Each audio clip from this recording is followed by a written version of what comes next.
I think this will be an answer that we will both talk about, Dr. Martinez and me, but I'm going to start with the first question, well, not the first question, but the last actually, which is, what is a polyp? So a polyp is a part of any tissue, because polyps are not only for intestine, but in this case, a polyp would be a little mass that is formed of the same cells of the lining of the intestine. And it has a main characteristic, which is that it has what we call a podocyte or a pedicle, which is like a little foot. So it is basically something shaped as a tear, which has a big like chunk of tissue and a very, very, very narrow neck. So it's something that hangs from the intestine itself, but it is made of the same cells. For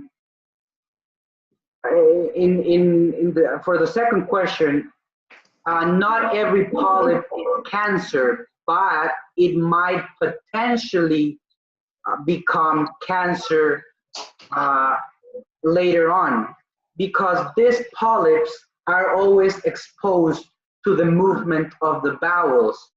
So they are in a certain way being twisted and being scraped by the feces when it passes through and by the movement of the bowel. So it's getting injuries and healing, injuries and healing.